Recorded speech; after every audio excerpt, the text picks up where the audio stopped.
Hello and welcome to Music Loft Presents. This is episode 2. My name is Katie Cook and I'm going to be interviewing Norwood Pearson today. Hello, Norwood. Hello, Katie. We're going to talk a little bit about Norwood's recently released instrumental fingerstyle guitar album. He's a local musician, songwriter, music educator, and he's done a lot of awesome things musically and beyond. And he's a really interesting person, so I wanted to bring him on here and talk to him and learn a little bit more about his music. So, I just want to say I genuinely love your album. I love your album so much. I've been listening to it. Oh, it's beautiful. thank you. It's 5 tracks long, right? 9. 9. Yeah. Then I've only been listening to the 5 on Spotify. That's cool. Shoot! What made you decide to write an album dedicated to your son, River? The album comes from after he was born. When your child is born, at least for me, you start thinking about your legacy as a parent, and you start thinking about yourself in the big picture of things. And guitar is a big part of my life, and you know, in some morbid way, I think, like, what if something would happen to me, right? He would never really hear me in what I really enjoy to do, which is acoustic playing.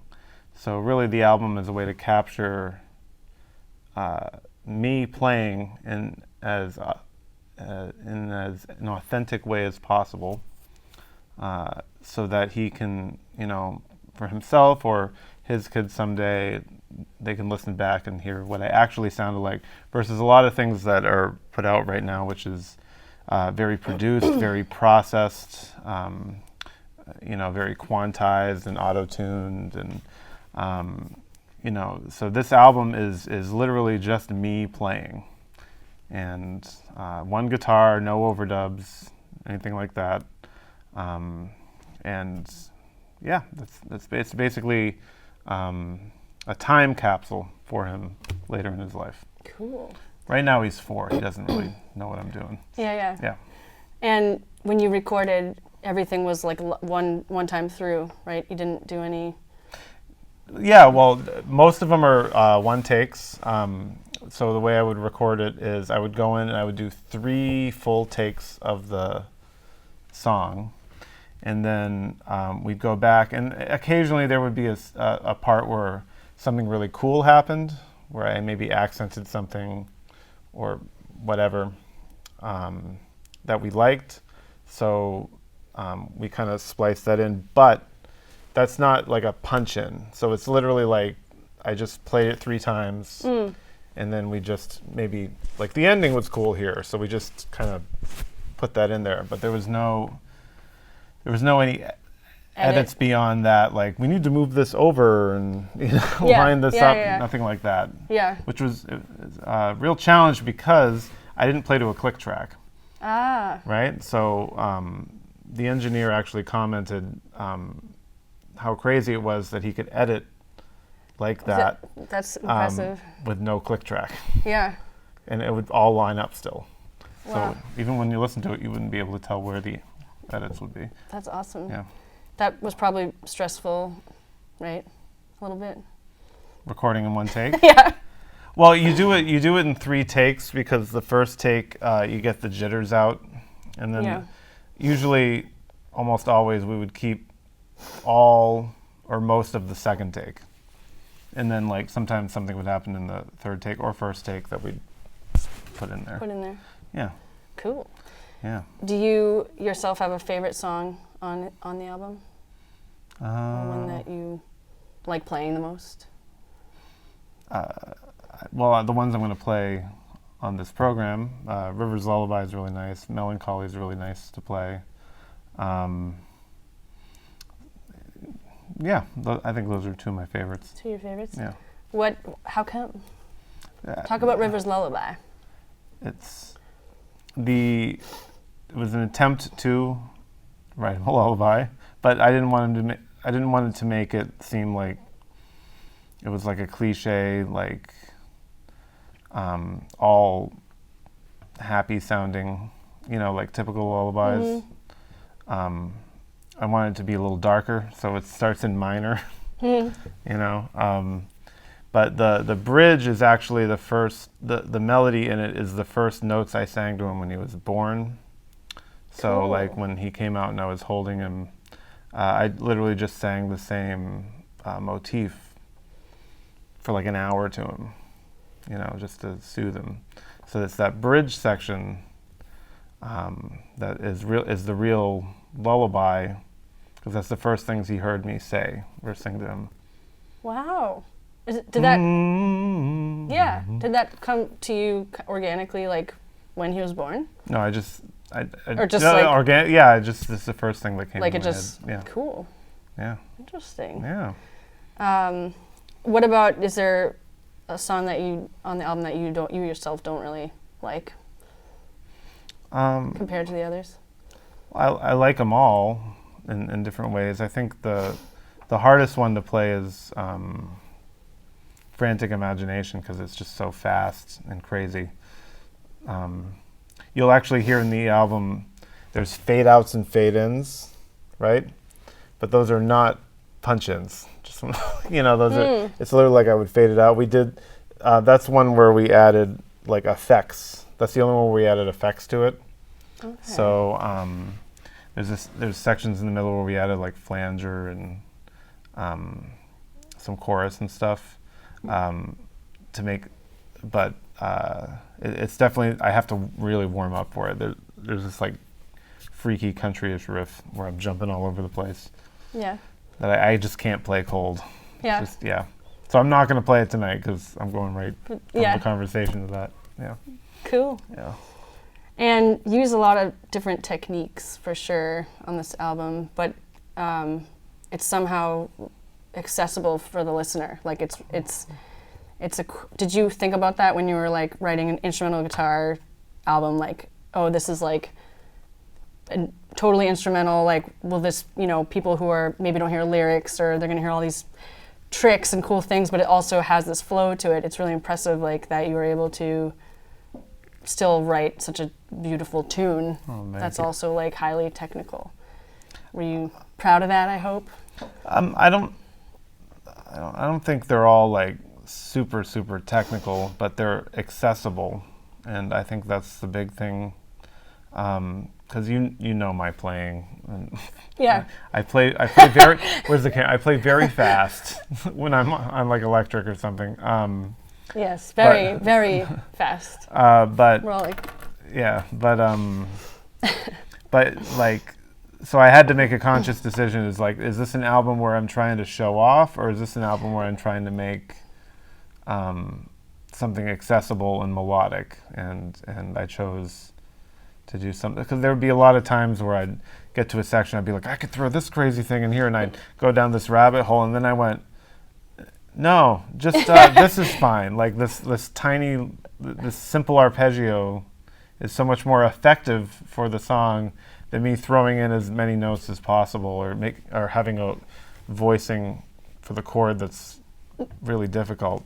yeah. So there was the whole album. It was a conscious choice to make it to serve the song rather than my own ego.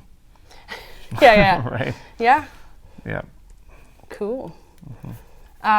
Before we started tonight, I wanted to ask you about, you have sound color synesthesia, right? Yes. Can you tell us what that is?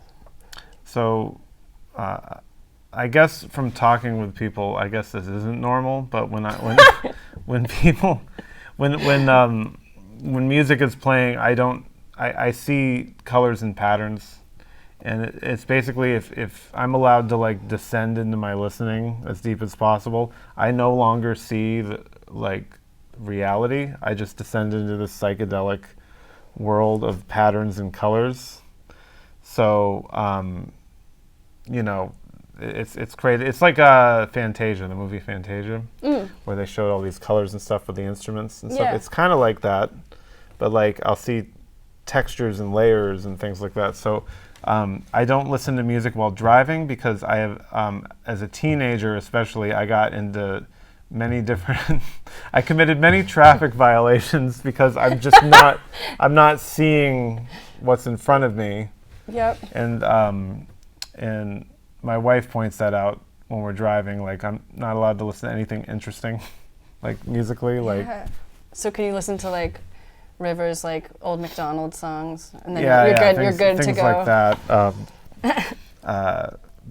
Yeah, it's when I'm driving, it's a problem. Yeah. Does that happen when you're performing, or only when you're listening? Well, It we're can. listening and yeah. It can if I'm not worried about what people are.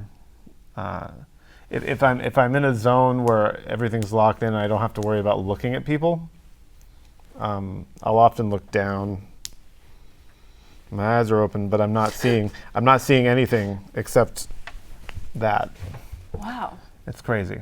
Was there a moment when you like first noticed that you were experiencing that? Like a defining moment? My mother told me I'd be like, Mommy, play the Orange song. And she'd be like, what the heck are you talking about? Like the Orange song that looks like a triangle. And she'd be like, what is going on? Yeah. So in your album, like, do you have any specific stories, like, or images in your head on any of the songs that you would want to share, like, that you think about, you see in any of the songs while you're playing or while you're listening, certain interactions with River, or certain memories that you've had with him so far? The song The Explorer is about him exploring, like running around exploring his environment. Cool. You know, so that's a fun one. It's very adventure-y sounding. Yeah, song. it is. Yeah. The songs are so varied, and they're so like tender and also aggressive at times. Is how I'm kind of interpreting it, and it's like there's no dull moment. Like it's just really well crafted and exciting and beautiful to listen to. So. Wow. Yeah. All right. I got my notes here, guys. Let's talk a little bit about your performance experience and when you were a kid and you started playing guitar. How old were you when you gravitated towards the guitar? 6. Was that around the Orange song time?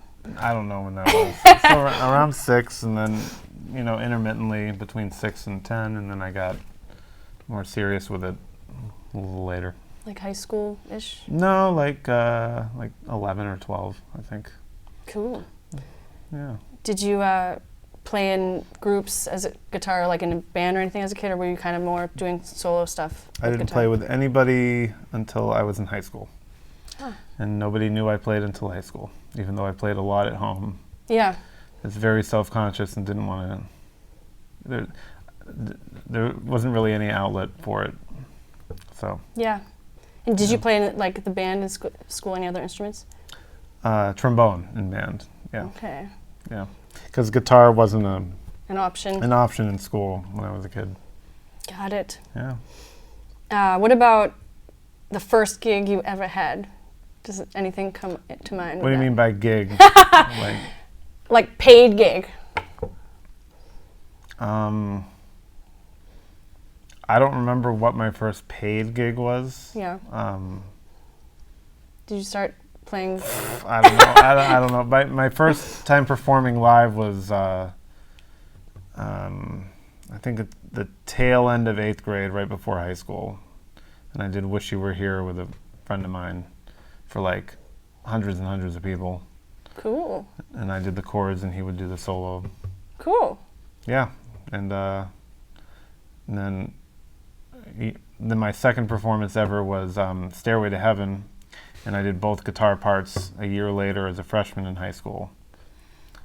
Nice. And that was nerve-wracking because other than that one other time, that was my first time playing in public, and it was literally, I think there's about 500 people in the audience, and the spotlight's on me, and I have to play the whole intro by myself.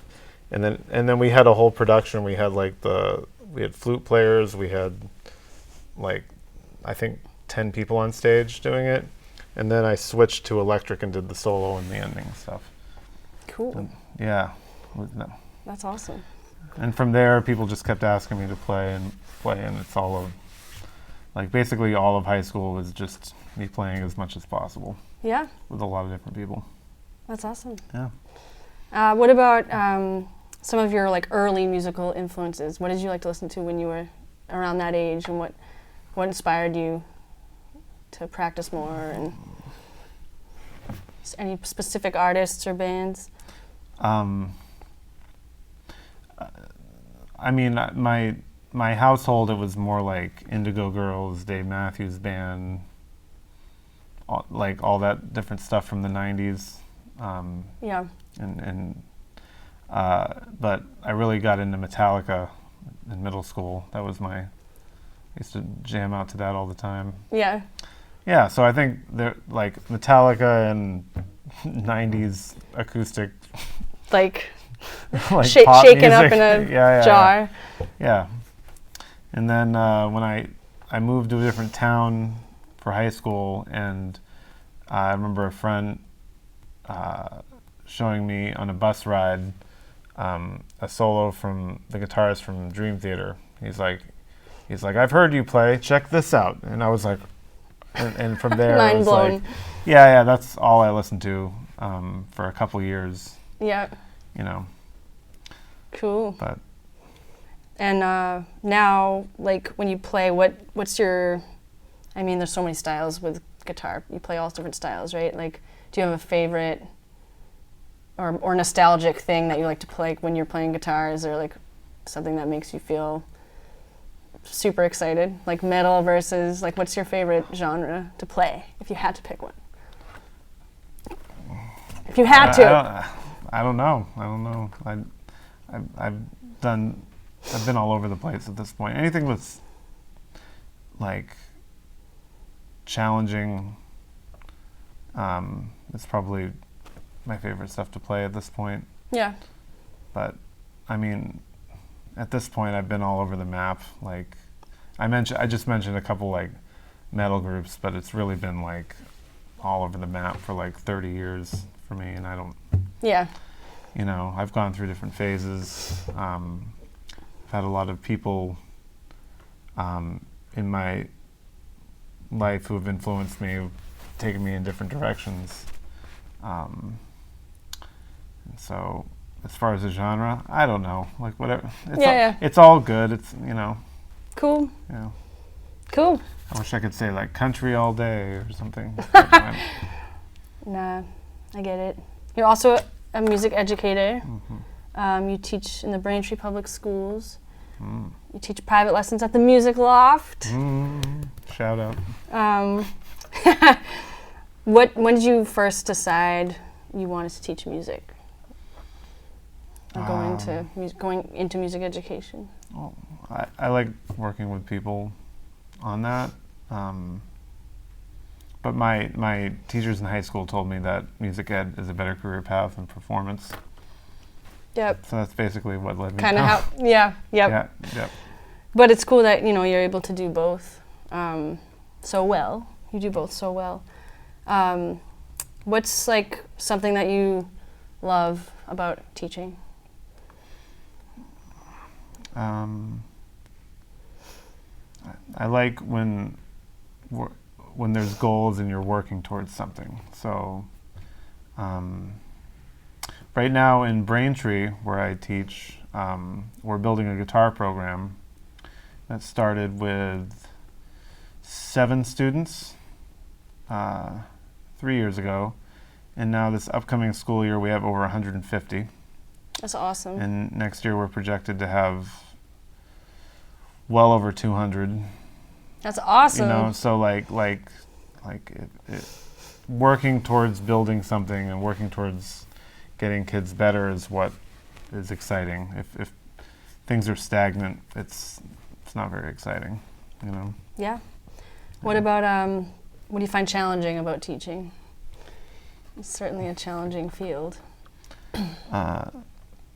If the kids don't put any effort into it, and the parents don't push them, so it's stagnant. Mm-hmm. That's the most challenging thing. It's like I'm trying to keep them motivated. Yeah. Keep them keep them going, keep their interest going, but they're not really working at it. That's probably the hardest challenge. Yeah. Yeah. Makes sense. Yeah. So, any parents watching?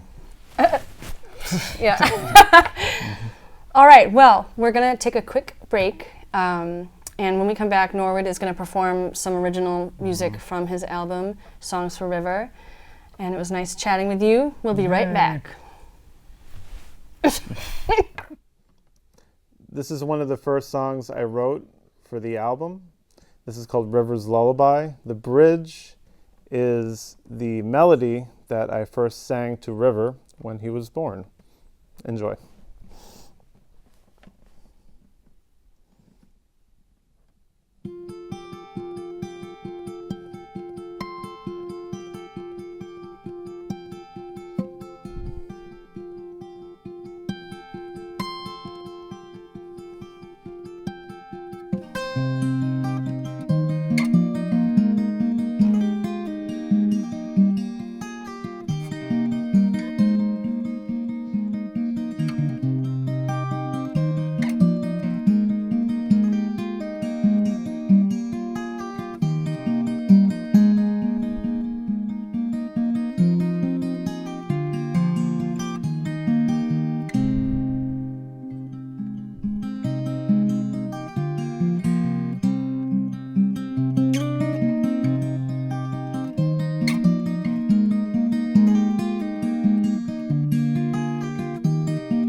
Next song is called Melancholy, one of my favorites.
All right, this last song is the opening track to the album called The Explorer. Here we go.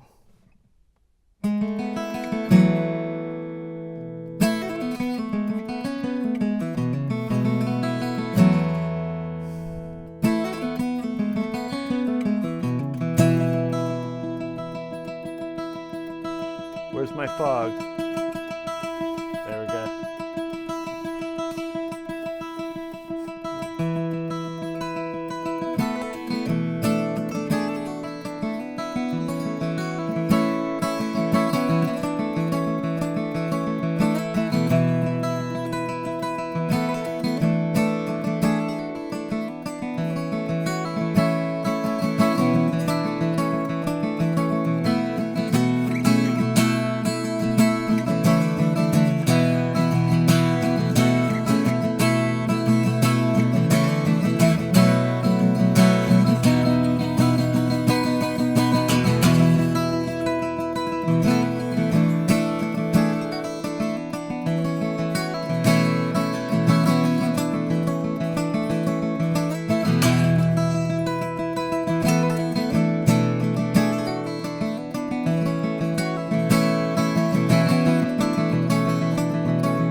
Fog me.